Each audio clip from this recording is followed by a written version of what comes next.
Kia ora, I'm Ian Harvey, founder of Collective Intelligence, and this is Stuff That Matters Now.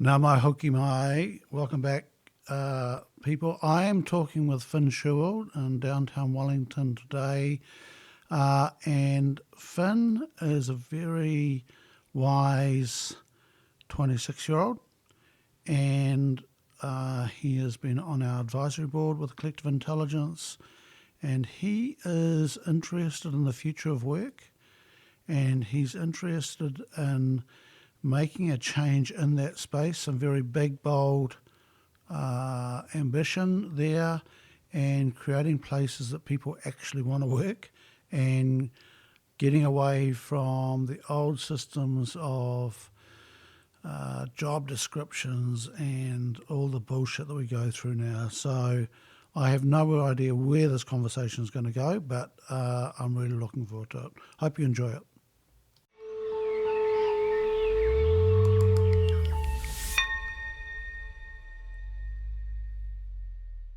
Kia ora everybody, I'm in downtown Wellington and I'm talking this afternoon with Shewell. Kia ora.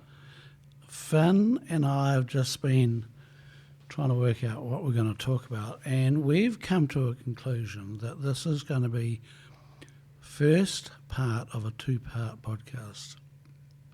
So the date now is somewhere near the end of July.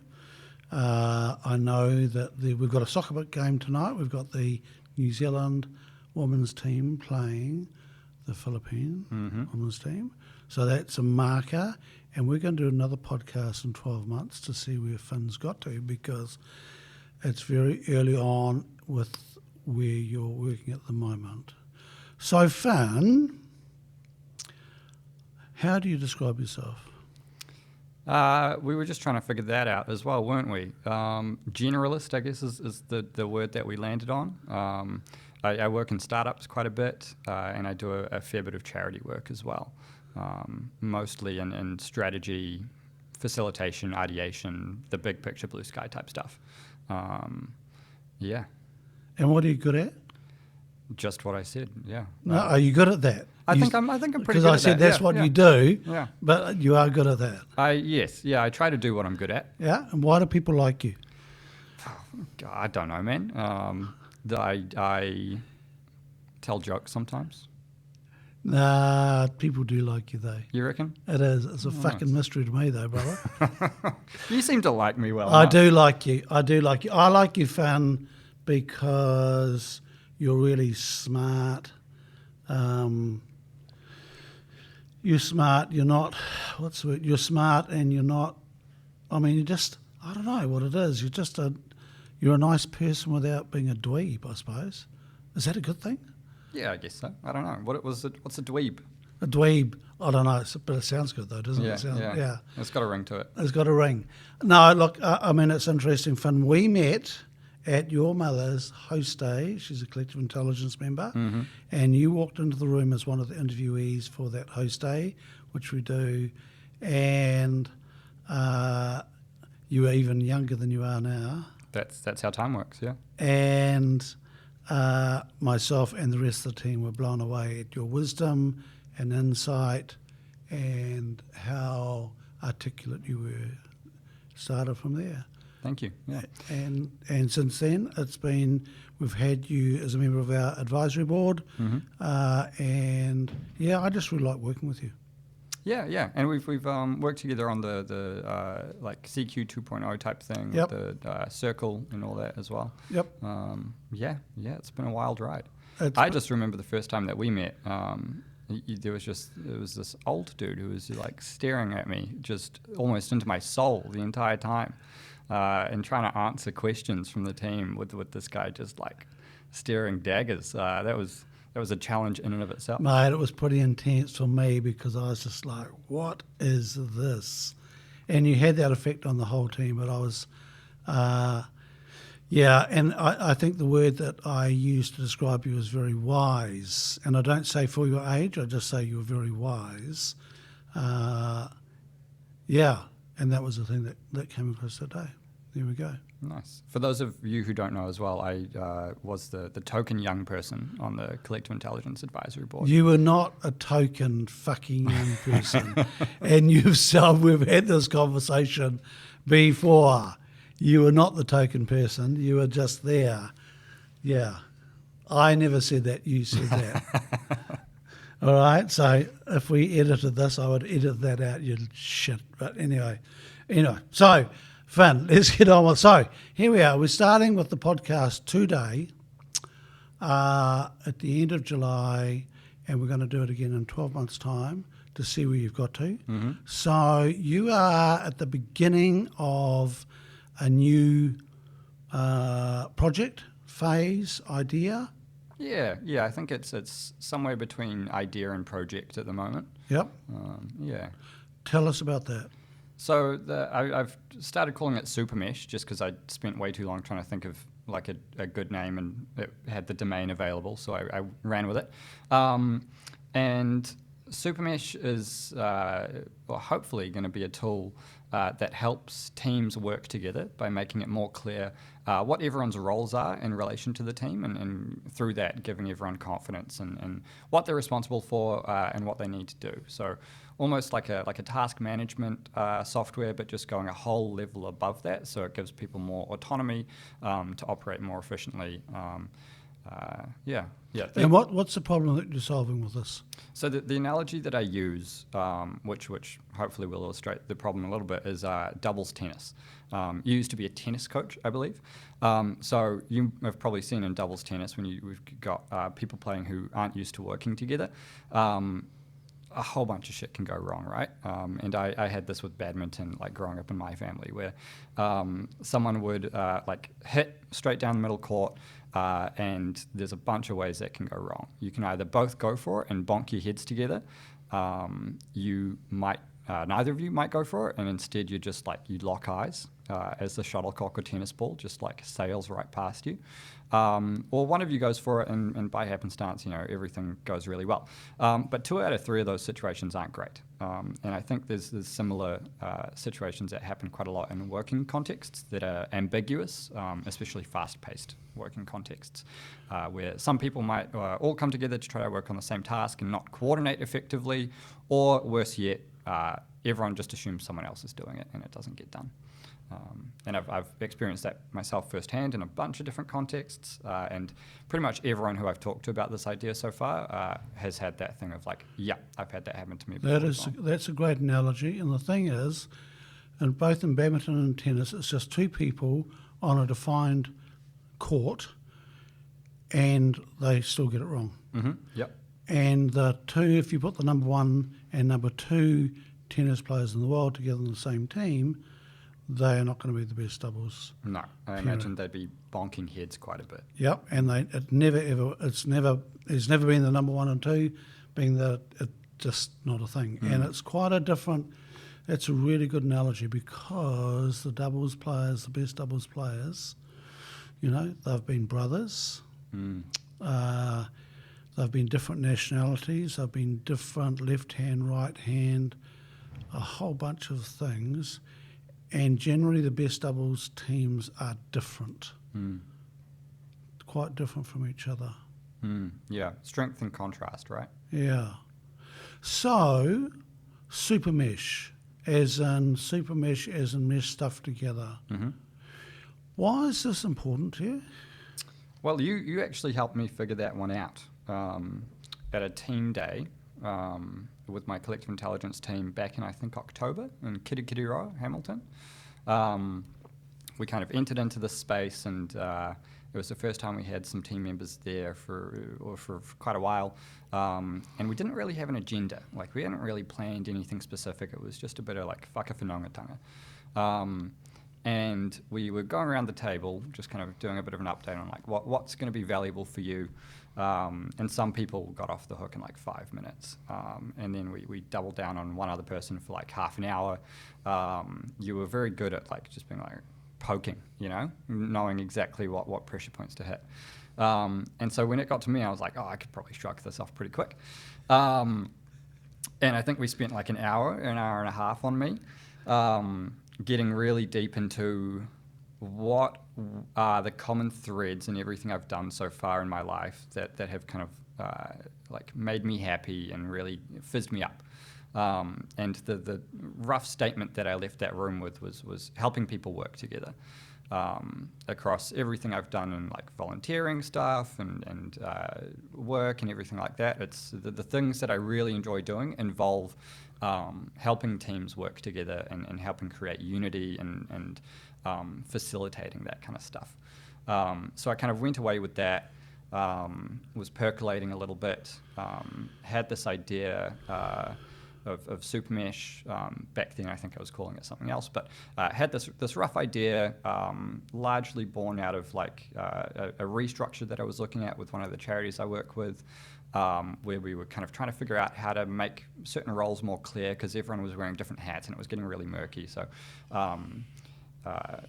had this problem on one hand with this charity, was also reading a book called Citizens by John Alexander, which I'm sure you've heard of. I think I actually gave you a copy. You did? So I was reading this book as well, and that was really exciting.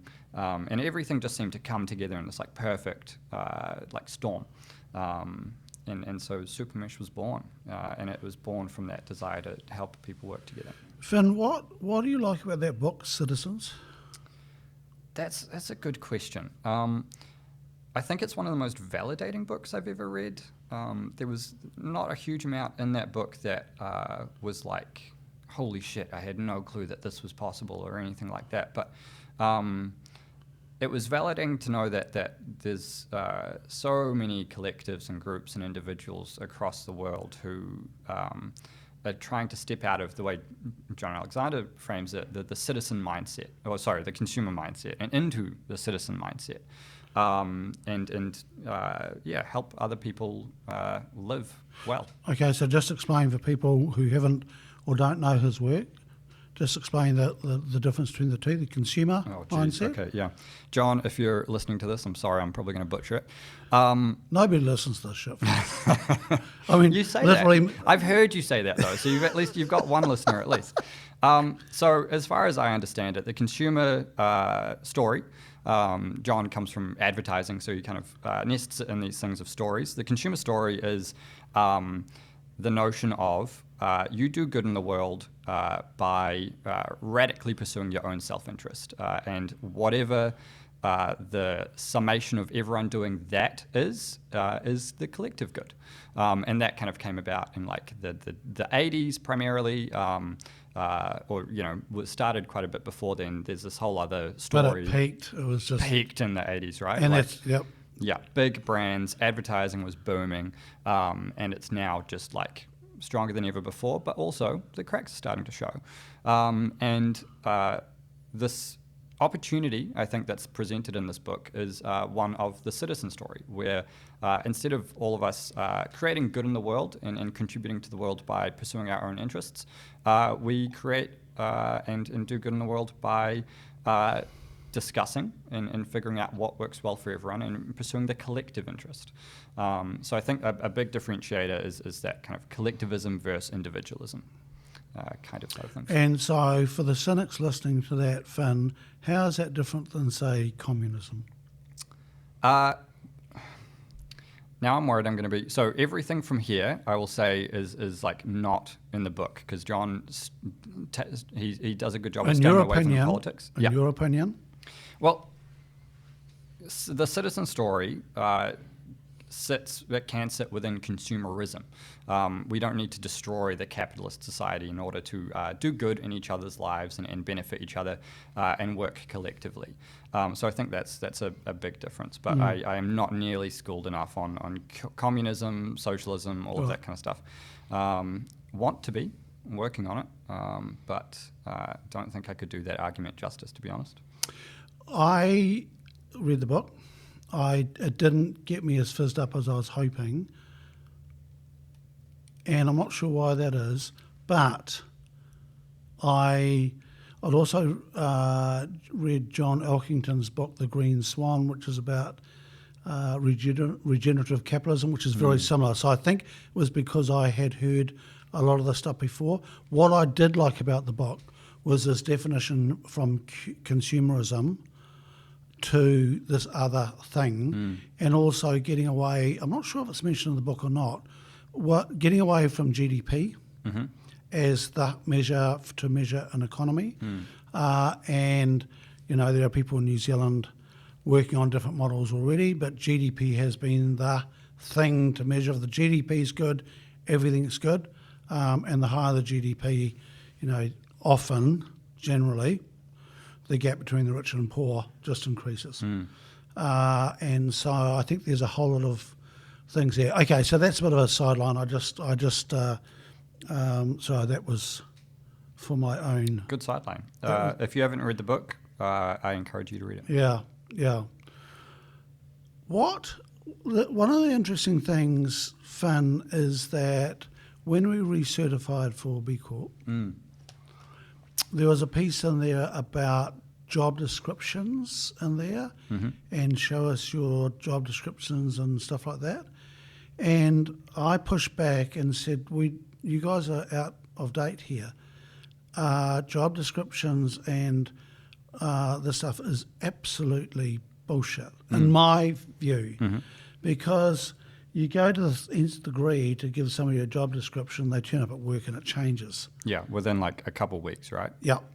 And nobody ever goes back and looks at it, and often those things are used to sack people or whatever. Right? I was going to say, if people are looking at your job description after you've started, it's often like a bad sign, right? Yeah. So, all of that stuff doesn't add value. And I think one of the things that as I get older, Finn, I get just so frustrated when people come up with stuff and go, so how does this add value? And job descriptions, I don't think have ever added value.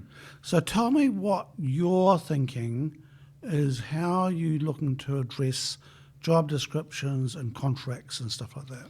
Yeah, I mean, there is a place, I think, for job descriptions and contracts in the sense that like they are legally required and they actually provide great protections for employees in that sense. Like none of this work I'm currently looking at least, would it ever come close to replacing any of this stuff, but it would supplement it really well. And it takes an aspect of a job description, or it takes essentially that whole job description, and turns it into this dynamic living thing that can be updated and shared and transferred certain elements of across all this kind of stuff. In a way that is way less rigid and like old school and I think outdated than our current solution, which it's like insane to me that CVs, job descriptions, org charts all basically live in like Microsoft Word and get printed out and turned into PDFs. Like there's no data interconnectivity or anything like that with any of these critical documents that the key cornerstones for informing the social structure of an organization. So the gap I'm looking to fill is essentially you take the bullet points in your JD, you plug them into Supermesh, and then from there it becomes this updatable, programmable thing where you can share those roles with other people.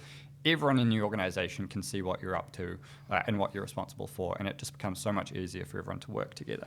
I haven't seen my coworkers' job descriptions. Like I pick up the vibe of what they do, but it's typically a nightmare for new starters trying to figure out who to go to for what, especially when you get into the more niche kind of stuff. There's something to be said about like the kind of culture that allows for better communication and easier access to that kind of stuff. But I think it's a both and kind of thing. And it's interesting, Finn, because I think this is something that we aspire to do with our base team at Collective Intelligence, and on a good day we're pretty good at it. And you've seen us trip over as well. Having dealt with this from time to time, you stumble. Yeah, and I think every single team stumbles, right? That is the nature of working together. No single person is like a perfect communicator, let alone a group of people. It's I don't know. It's one of those things where it's not any individual's fault. This isn't down to any single person. This is just what happens when you get a complex situation happening. It becomes impossible to predict. That's like one of the cornerstones of complex versus complicated, right? And it's ever evolving. So every time you try to fix it and sort it, something else pops up. Okay, explain the difference between complicated and complex. So I read this great book, Brave New Work by Aaron Dignan, and it kind of touched on that a little bit. So complicated, you can think of like a computer. I've got no clue how a computer works. You probably don't either. I probably don't. But it's predictable. You know that when you press the on button, it's going to do something, and you know that it's always going to do the same thing. And nothing in a computer, unless you like drop it off a building, ever changes. It's always going to do the same thing. It behaves in the same way every time. That's complicated. Complex, you add like that dynamic element into it. So it becomes like a life form. Teams and groups of people are complex. They're ever evolving. They become impossible to predict, essentially. The computing power that you would need to even try to figure that out becomes really like intense. And yeah, they're ever evolving. That's kind of the key thing. But they can still operate on really simple rules. So do you know that like the thing birds do, murmurations? So when you get a flock of birds together, they do this really cool thing where they fly in patterns and it looks all crazy. There's actually a group just down on the waterfront, a group of birds that do it, a flock. And it's super cool, kind of entrancing. That's complex behavior. Like no one's going to be able to predict how that shape or that mass is going to look. But they operate on like really simple rules. I think it's like direction, avoidance, and synchronicity or something like that. They're basically these group of scientists, and it's in Brave New Work as well, boiled that pattern of behavior down to 3 really simple rules that create this complex system. So it's complexity from simplicity in a way. And it's beautiful to watch, isn't it? It is, yeah. Yeah, it's entrancing. I spent like 20 minutes recently just, sitting down. It was great. When I first came across this analogy between the two, it was talking about the Cuban Missile Crisis, where the CIA could work out what was going on, and they could map it, and they could tell the Russians were bringing missiles into Cuba, and it was all very tense, but they knew what the parameters are, and it was complicated, but they could contain it and go, this is what it is, and worked it out, compared to a bearded chap in a cave sending out videos to the world and with Osama bin Laden, and they knew this was going on, but they had no idea what it meant. And they had a whole lot of white men working on this, and the whole message or the significance of what he was doing went straight over their head. And they said, one was very subtle. So the Cuban Missile Crisis was not subtle. It was a full-on, manoeuvre, and it was pretty blunt object of intimidation. And this other one was subtle, and you needed to understand all the little subtle moving parts that were going on. And this message coming out of a cave from Afghanistan was quite something. And I thought that was a really interesting view, is that, and as I said, not a few people could work out the Cuban Missile Crisis, but they didn't have the diversity working on this other with Osama bin Laden in the cave. And I think that kind of touches on a few things for me. One, we are living in like an increasingly complex world. Gone are the days where you can understand how this nation state's going to behave because they've existed in that way for many years, and they were used to have diplomatic relations and blah, blah, blah. And 2, no, 2's lost. I've lost 2. So we just had 1. We just had 1. You just got 1. We'll come back to the second. We'll figure out what 2 was. Yeah. Yeah, Finn, what difference are you hoping to make? So people start using Supermesh. So it is an IT product. Yeah, probably. Like I'm honestly, open to anything, but at the moment I'm looking to build a tool. Yeah. An app, basically. Yep. Yeah. And because what we've worked out with our base team is we've got all these circles now, and every year people put of the different things that need to be done, and people pick the things that they want to do. And that is changing all the time. It's changing right now. Changing all the time, and we've got overlaps and all that sort of carry on. And that's, it's really fluid. And it seems to be working. Yeah. Far more than anything we've tried before, because you do need structure. Like those birds, there is a structure to it. Yeah. Right? It's not complex, it's not chaos. No, that's a very good distinction to make. And I did actually find the rules that those birds follow. It is avoidance, attraction, and alignment. So you want to avoid crowding out the birds around you. You want to steer towards like the average kind of heading. You want to align towards that, and you want to just try to stay equidistant from your neighbours, and that is what breeds what seems very complex from the outside. And I think it's similar with this like working together. I mean, to be honest, like the way you guys do it, if I put on my salesperson hat and was trying to sell Supermesh to you as like a complete product, I'd have a hard time because you're ahead of the curve, right? Like most organizations, especially larger ones, either have tried to solve this and just haven't quite hit the mark and given up, and that then creates like a cool down period of a number of years before they try something like that again. Or they're small and changing rapidly with people coming in and out a lot, and they've never even bothered trying to kind of figure out what the complexity there is. Like most organizations either don't even have an org chart or have an org chart, but like that 1950s, like, you know? Stick figure. Yeah, exactly. Like a waterfall type thing. Yeah. So the thing that, like for us, though, Finn, what would be really good is to have something we could put it on that was dynamic and we could see it. Mm-hmm. So that's the thing that you mentioned before that, I'm not sure if you said it before we press go or not, but actually being able to see what everybody's doing would be very cool. And we don't have that. That is not, so it's still clunky because we might be doing it in real time, but we're not doing it on a chart that everybody can follow. Yeah.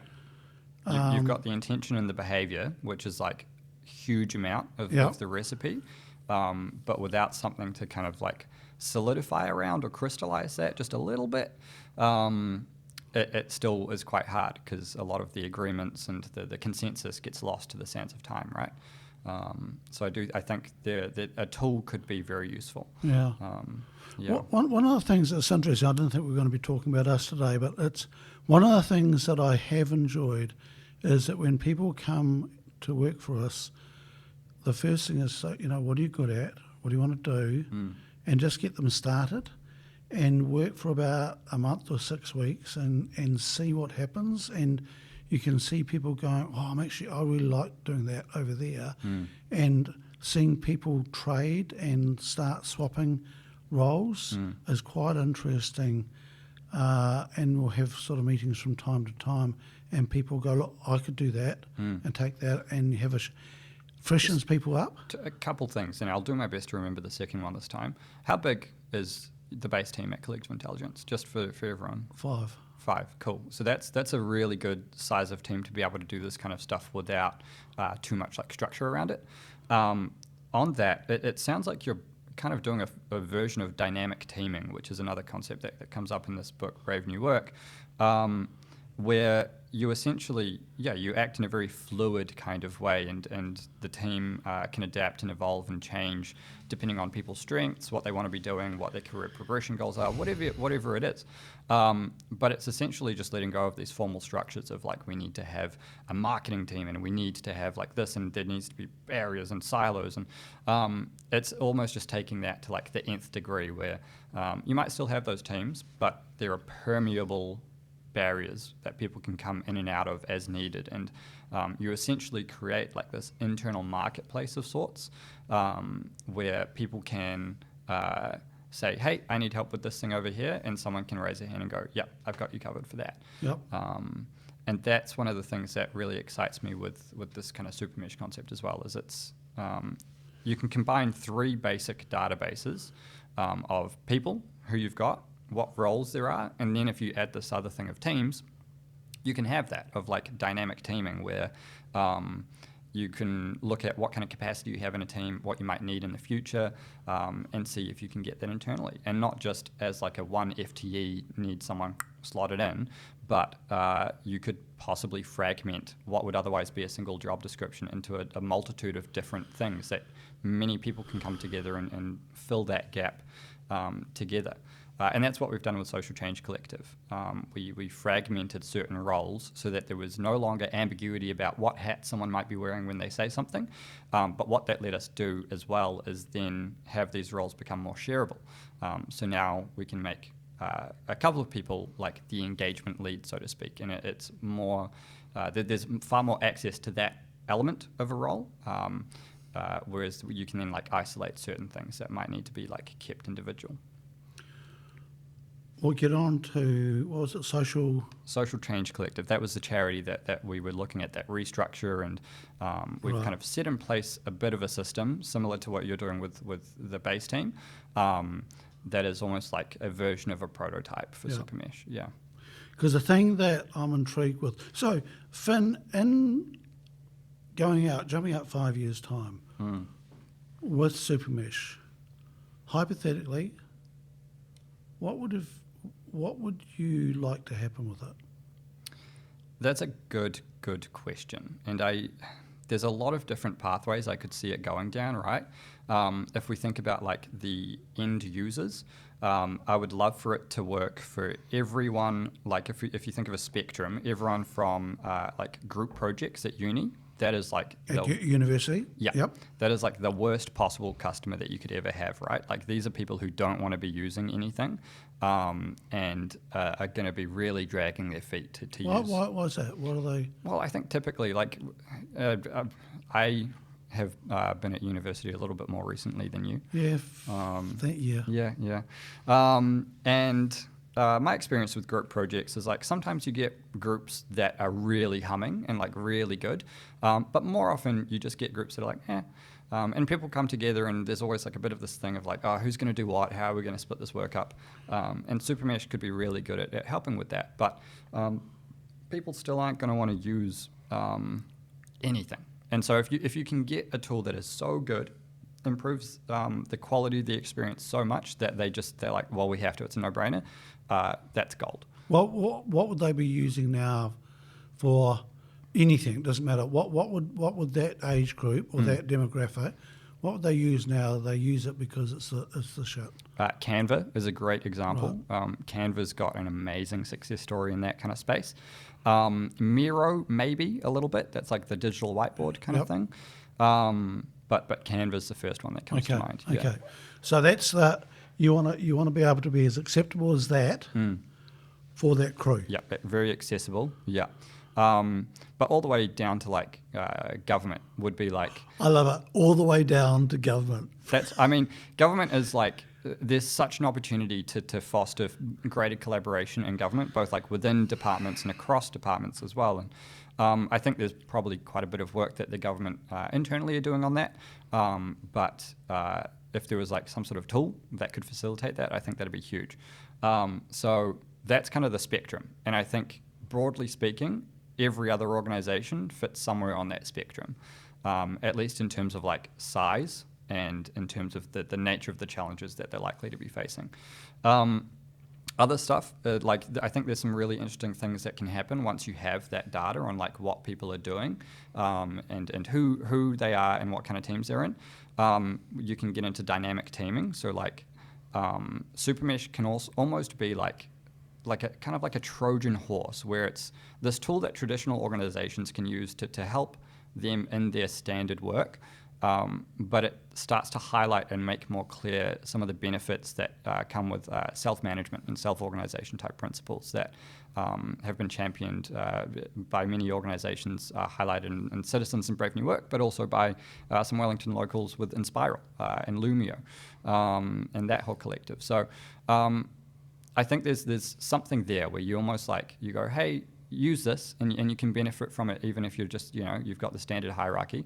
But by using it and getting benefit through that, you start to naturally evolve the organization, which I think could be very cool to see how we might be able to do that.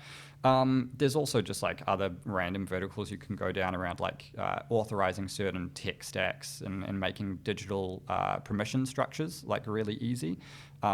You could get into exporting the role information and almost like tackling the CV market, where it becomes a lot more shareable, like what you did in an organization. So rather than having like, your 3 bullet points that you achieved this outcome and you did this and all this kind of stuff, it instead actually just sits in like a network, almost like I don't want to say blockchain, but it's kind of like giving some of those kind of concepts. That's where right? I was going with it, Finn, because I was thinking this dovetails directly into DAOs and Web3. Mm-hmm. It does. It's leveraging very similar concepts, and I think that's a whole separate like market in a way, where if you do create something that sits on the blockchain and is designed specifically for DAOs, you could use entire other concepts to create like a network of sorts. And just so we're not being wanky and talking bloody DAOs and Web3 and this shit. This is a Crypto Bro podcast. Yeah, now. just this is the guy I can barely turn on my bloody cell phone.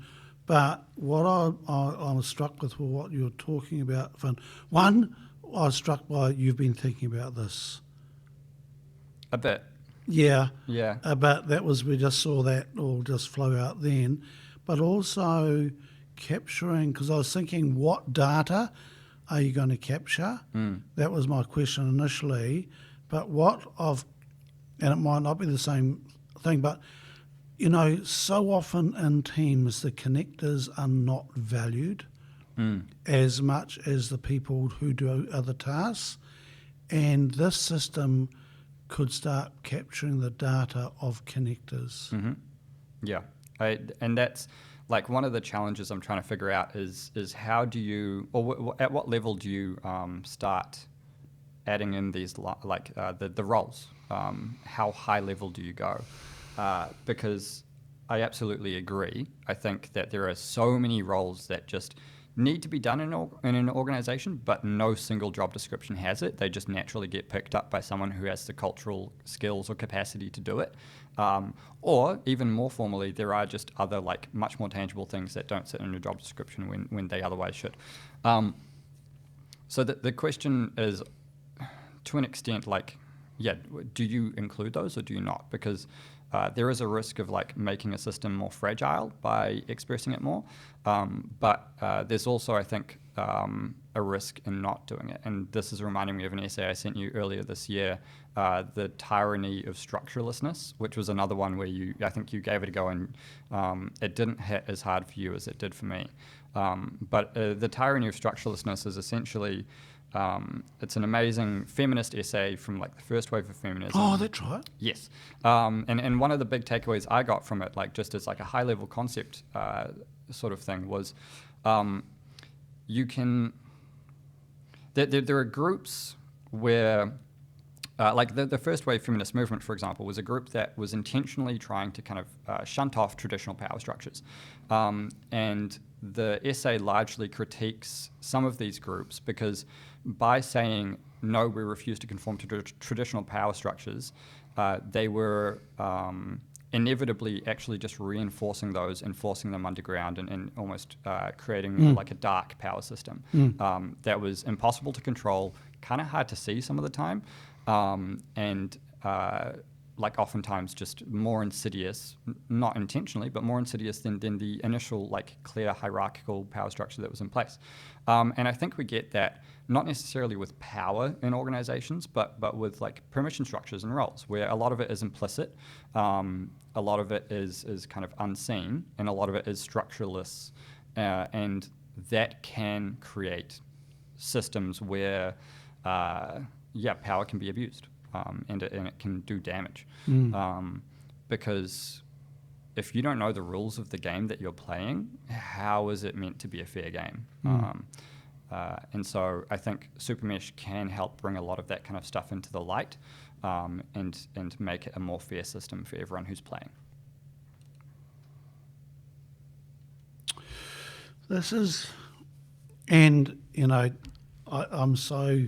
I'm delighted that we made up this idea before we started to sit down again in 12 months' time and go, so whereabouts are we now? Yeah. I really like that idea, because this is going to be an interesting journey for you, because it's one of those mushy topics or mushy ideas. It's not super crisp and clear. No, it's quite amorphous. I think the problem is super clear. There's a very clear problem. It's complex, but it's like everyone agrees, yes, there's a problem. A very clear problem is? People aren't effective collaborators without structure. That's like the high level problem. But this is what I mean when it's complex. It's like Super Mesh isn't necessarily trying to solve that single problem. It's more teams have a growing amount of ambiguity in them in terms of who's doing what, because they're becoming more interconnected, and they're becoming more diverse over time, and that's happening quicker and quicker. Yep. And there is no system or solution in place to help resolve that. So what I'm just grappling with in my little head right now is that something I need to learn to do, because I rebel against structure, but no, you need a structure to be able to... Why do you think you rebel against structure, Harv? I don't know. It's something that Amanda Jane Johnson, one of our facilitators, thinks I need to go and have a look at. Why do you think I rebel against structure? I mean, I've got a bit of a tendency to do something similar, which is ironic given like what I am trying to work on here. But I think for me, it's like structure is often associated with power, and structures are often created to like keep power systems in place that aren't good or fair.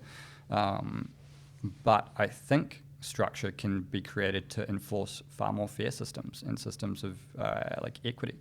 And that's what we're seeing to an extent in the crypto movement, or the blockchain movement. Sorry, crypto is like a bit, that's kind of gone now, or not doing as great. But blockchain as a concept, you know, like DAOs and all of that kind of stuff, I think are an attempt to like reinvent a lot of those power structures that have existed. So let's go back to the birds. So you're saying in that flock of birds, it's fair? Yeah. I mean, I think so. Like there's no power structure there. There's a structure, but I don't think you could say that there's like a head bird, you know. God, I hope this doesn't sound really fucking wanky or mushy, this conversation. I feel like this podcast is like, it's probably going to come across quite wanky, yeah. Yeah? And a little bit all over the place. But this is like kind of what it's... So I was thinking from a listener's point of view, but I do actually think we're on track here. Okay. Yeah. Good. Because this is the thing that you're going to... This is the world you're going to go into, Finn, because it's going to take a bit of time. So I'm going to use a different metaphor, Finn, and that is with art. So I sculpt, and I spend a lot of time training sculpting seashells. And I use those seashells because all seashells have got two straight lines in them, regardless of the seashell. And it was a fascinating thing that I discovered, and the guy that I admire and follow, Henry Moore, practiced on seashells without me knowing that. And the interesting thing with seashells, so they've each got two straight lines, and they can be at all sorts of different angles. And then from there, the rest of it is totally asymmetric. And they come up with all sorts of, even a conch. So a conch shell looks like that's this bloody, right? It's got two straight lines in it.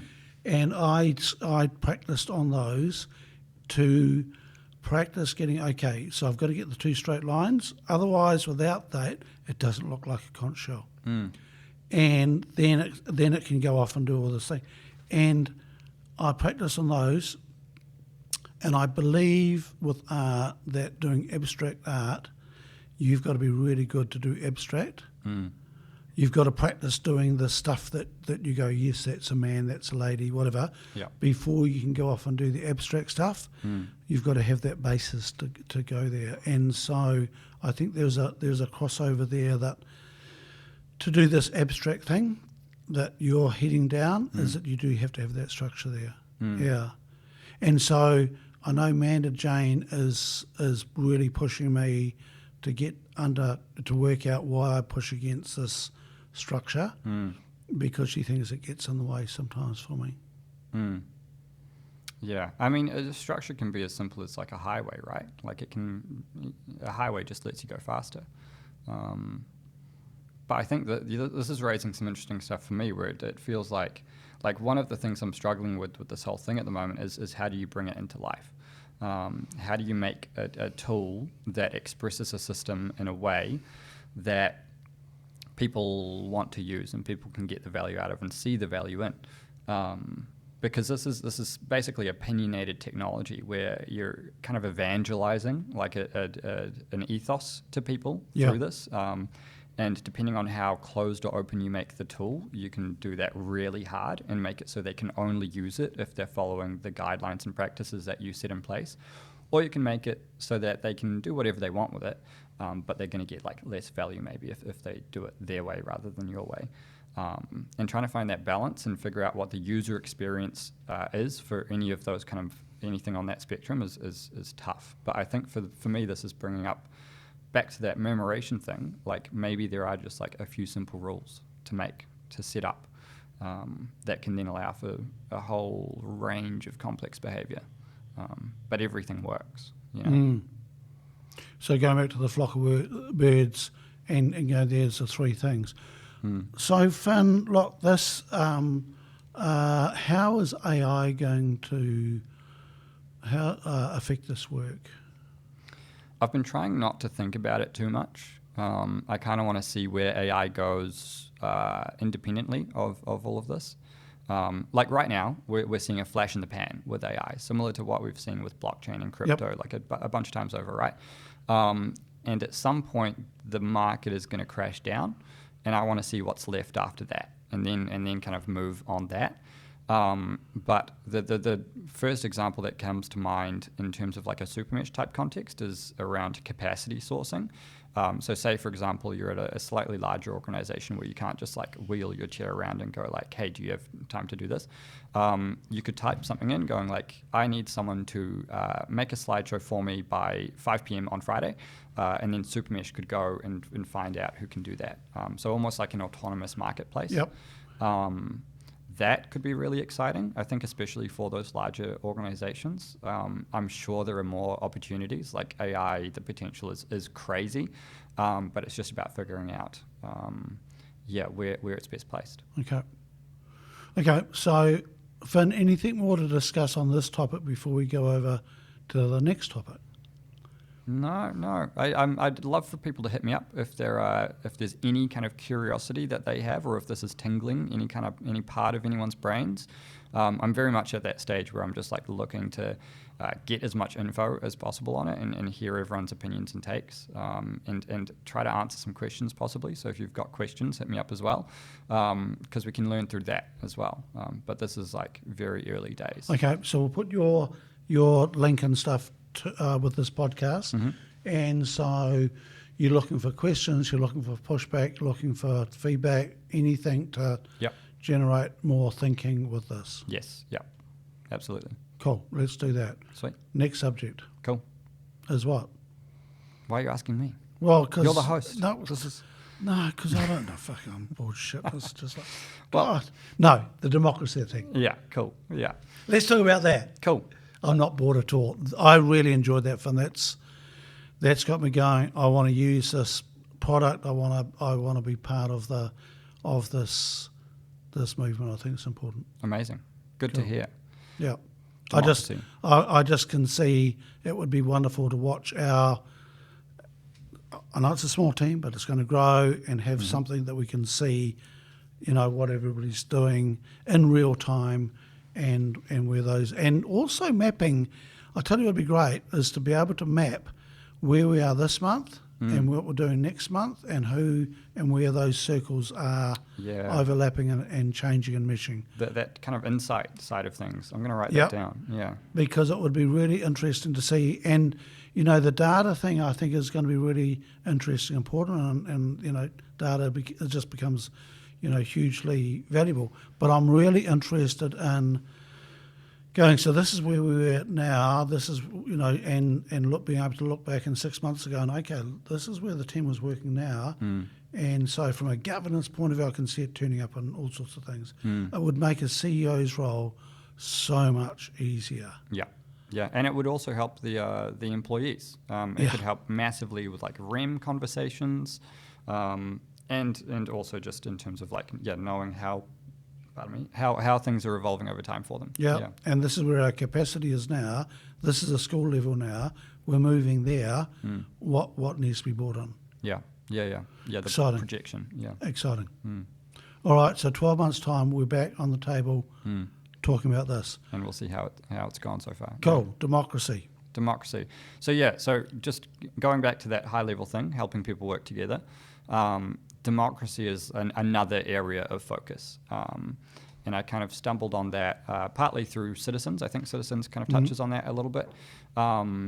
Yes, actually, no, it definitely does. I think how to democracy, or how to. There's a really cool podcast that John Alexander jumped on.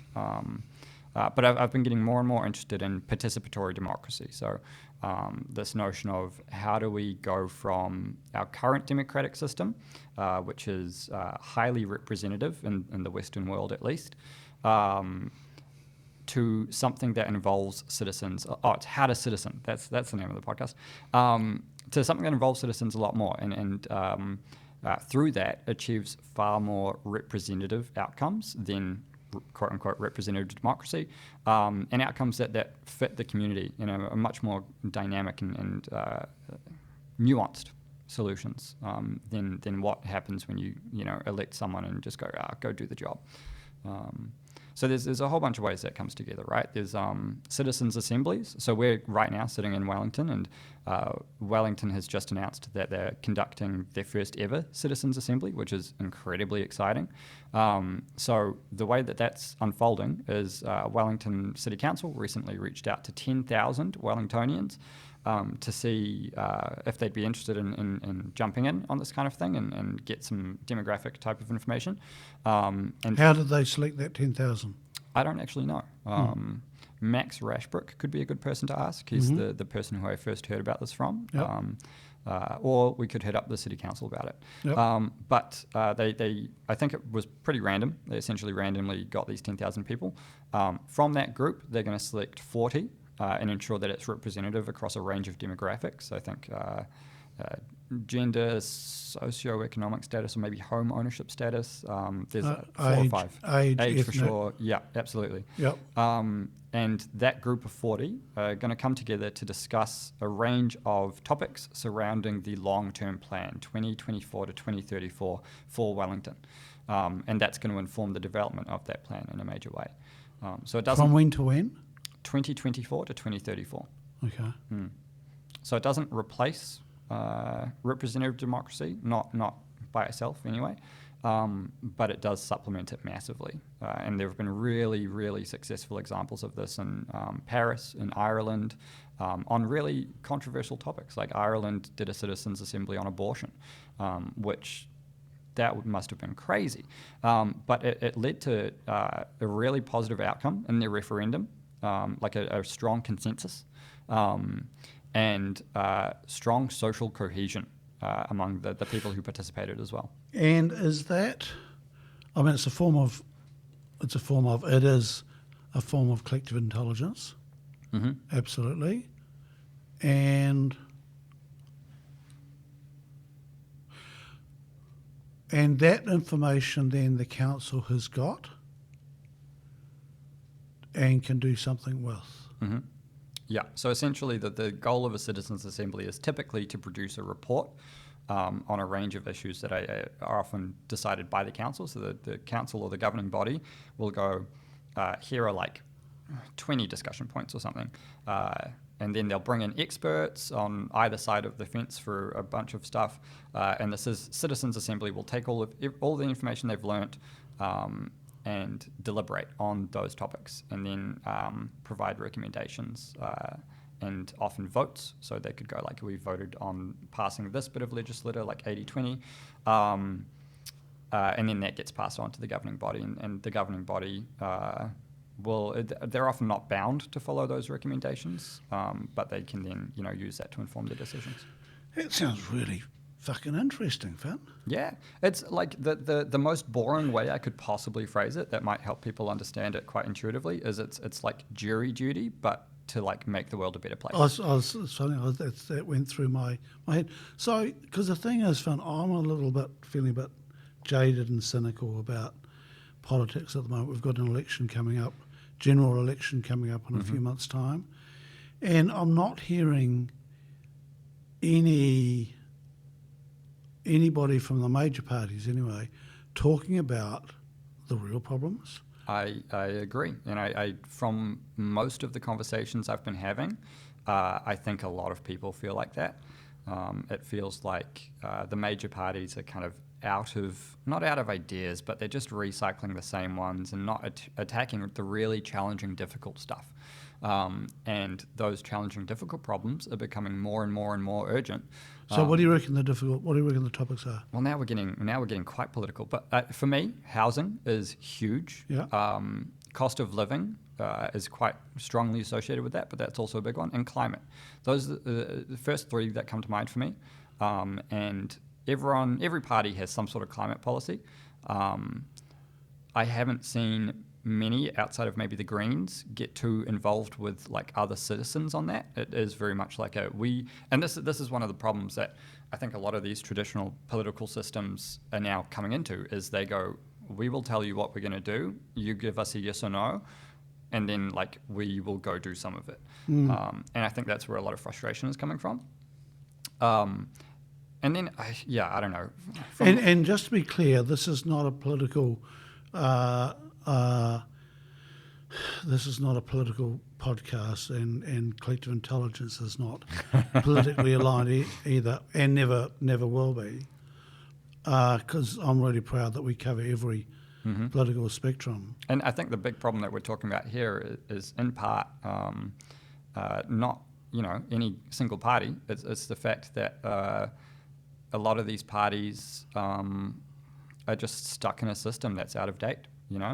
Yeah, it's like, Finn, they're not the thing. Because why I'm really interested in this, I was sort of moderately, interested in this talk about democracy until you started talking. I thought, oh, okay, this is actually tangible. Because I get frustrated with politics often. It's not tangible, and it's just same old.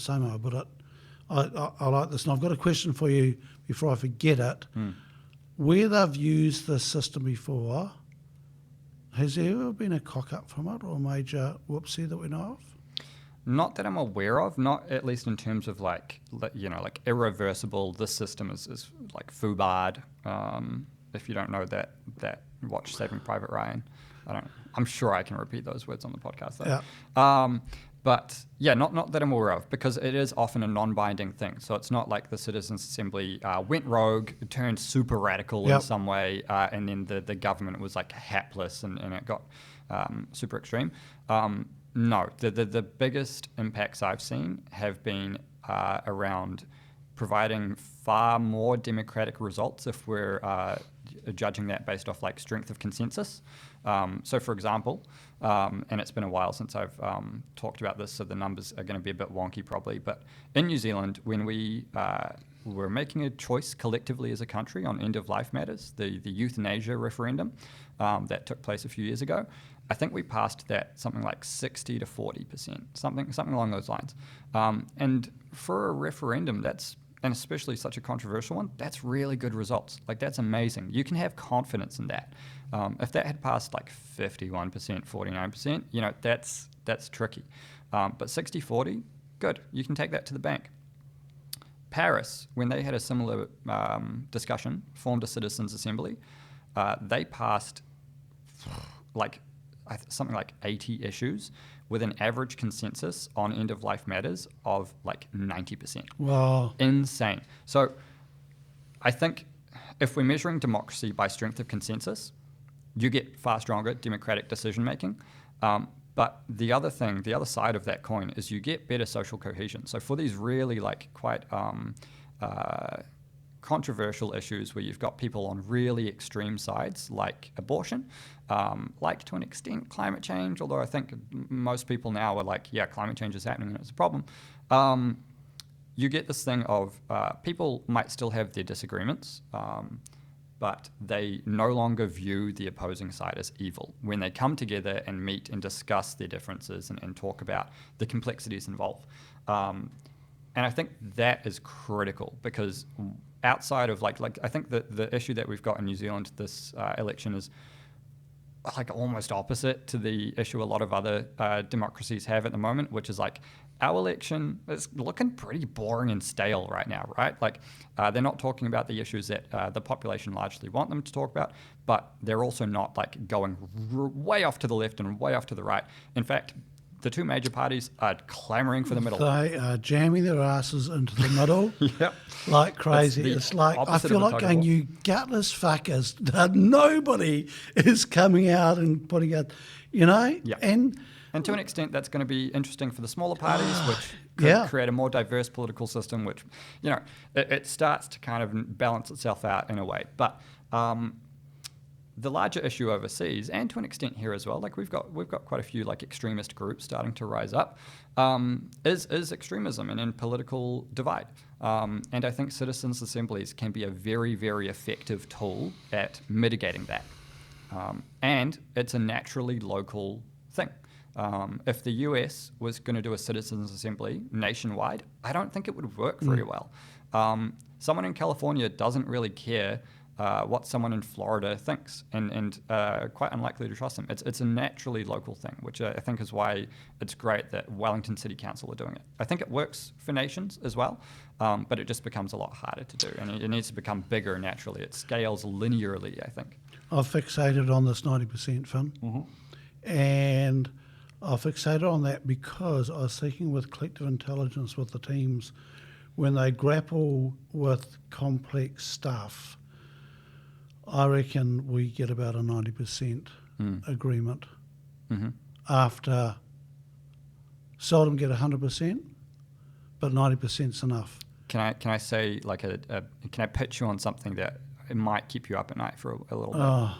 Yeah, I'm going to do it. So what if we took the collective intelligence methodology and approach and tacked it on to that concept of citizens' assemblies? That wouldn't keep me awake, mate. Oh, yes, it would. Yeah. I thought you were going to say something negative. No. That's an opportunity. Yeah. I think that's an insane opportunity. Yeah. Yeah. Citizens' assemblies are great, but it's all about how you do it. And I think collective intelligence, that approach, would be like insane. Cool, let's do that then. Sweet. Could be a hatchet team. Could be quite an interesting hatchet Yeah, team. yeah. Look, it's fun. It's interesting.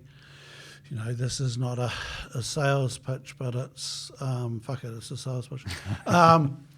Look, I am just so excited about our future because we've got a methodology the world needs.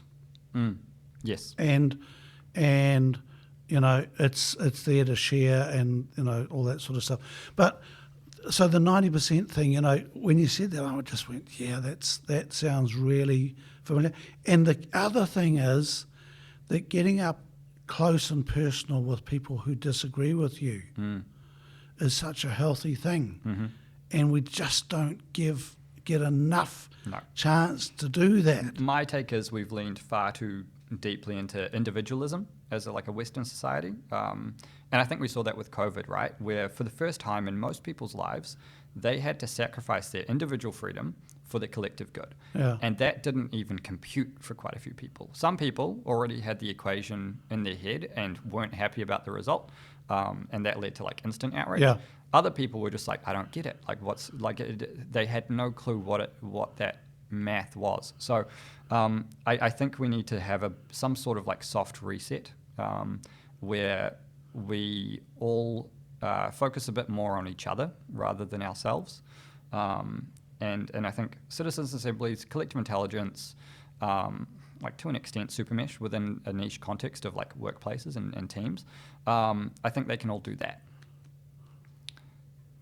Yeah. And I was just thinking, Finn, it's interesting. So you and I sitting here talking, all my kids are older than you, and I am not sitting here in my mind, I'm not sitting here like a father figure, or I feel that I'm sitting here as somebody who's really interested in what you're doing. Not from let's see what the young fella says. That thing you said before about the token young people, that fucks me off. That's why I said it. I know. And I thought, no. But because it's not true. Yeah. Yep. Yes. And good, thank you. But I just, it's something that I've learnt with collective intelligence is the more we hang out with people that are different to us, the better it is for us. Yeah. I think there are stats that show that in workplaces as well, actually, is diverse workforces lead to better outcomes, regardless of how you measure that outcome. Yep. There is strength in diversity. There is also challenge in it. It is confronting, especially for, we are both cis white men. Like it's tough for us. Yep. We're going from the top, and the only place to go from there is down. Yeah, you turned up too late. You missed a good year, sorry. Yeah. No, I'm truly, yeah. But it's interesting. You do have the benefit of growing up with it, Finn. That of my generation have struggled with it. Going, what? The rules have changed. We've ruled this bloody human kingdom for a long time, and now it's all being taken away from us. Yeah. I've got other topics popping into my head now. I'm suppressing the urge to run with those because we're going to go on for a lot longer otherwise. Finn, what else do we need to cover today? Because we could go on for a long time.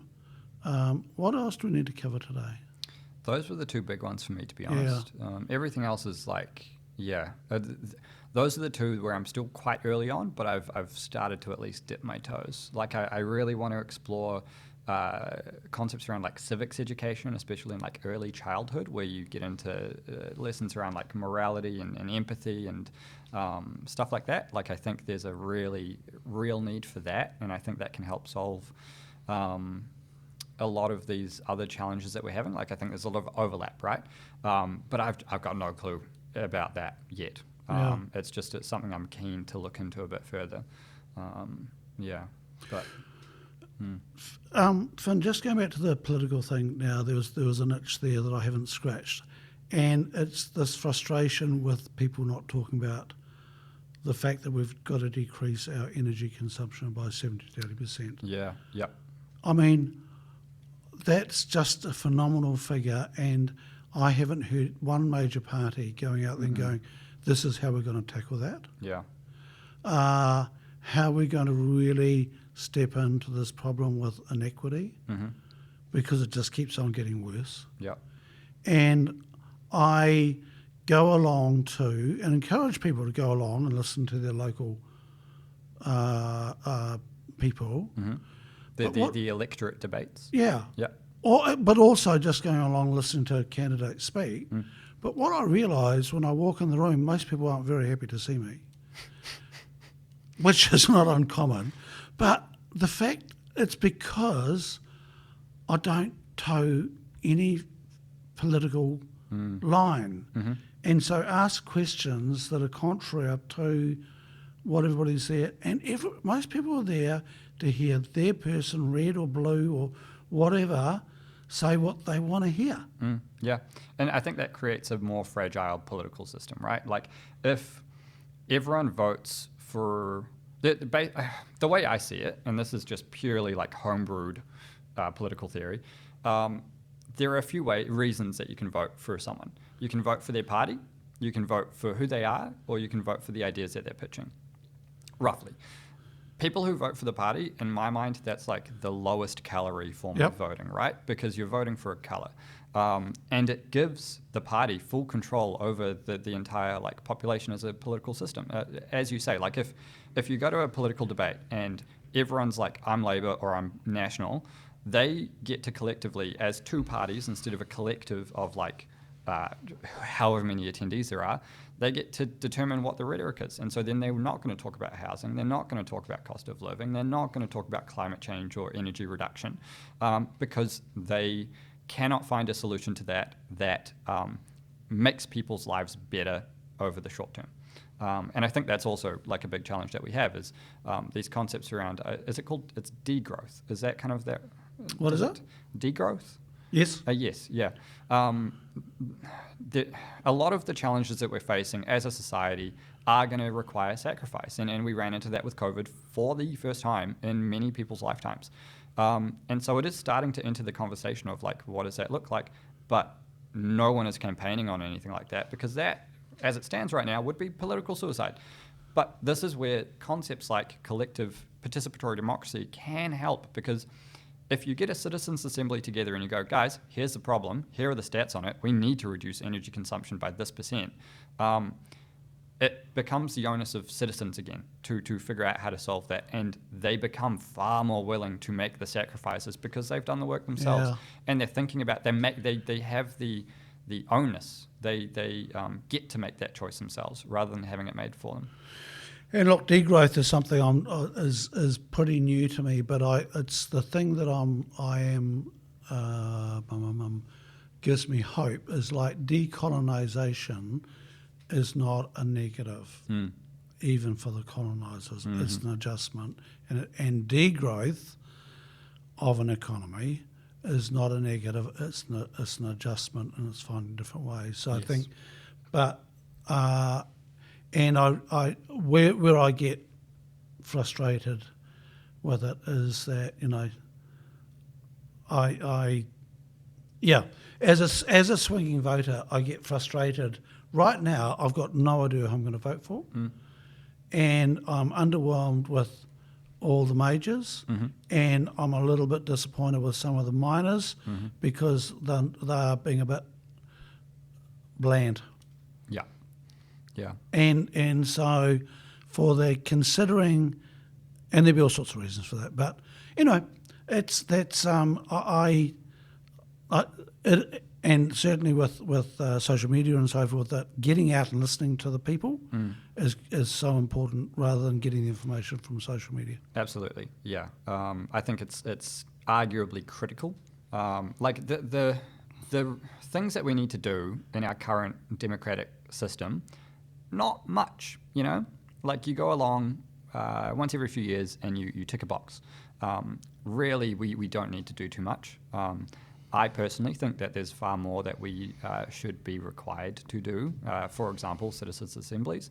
I don't think that should be like necessarily like you should be forced into it like you are with jury duty, but I think there is something around like a tone shift where we need to become more collective in our focus rather than like focusing on voting for what's best for me instead of what's best for all of us. And in New Zealand, it's voluntary to vote. In Australia, I only learnt this here recently, it's compulsory. You've got to vote. Interesting. I didn't know that either. Yeah, so it's a thing. But I think, you know, democracy is a very fragile thing. It's becoming more fragile, and we need to, if we want to keep it, we've got to use it. Yes, we do need to use it, but we also need to be like willing to play with it a little bit and tinker, which is scary when you're doing that with something that's so critical and also so fragile. Yeah. But I think the less we tinker with it, the more fragile it becomes, and I think we're seeing that. Finn, we're going to sign off on that. I've really enjoyed this. Thank you. Thank you. And I am looking forward to 12 months' time and see where you've got Yeah. with this project thing of yours, Super mesh. Yeah. Super Mesh, because sort of puts down a challenge, because you challenge me all the time, so it's my first opportunity to Yeah. do it back to you. It feels really good. Yeah. I'm glad. Happy for you.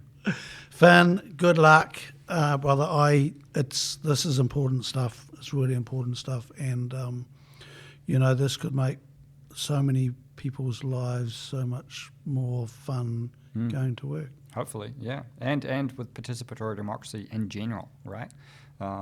So next time, it'll be post-election. The Wellington Citizens Assembly will have happened, and I imagine a lot of other stuff as well. So let's catch up on that as well. Cool. See you next year, mate. Me?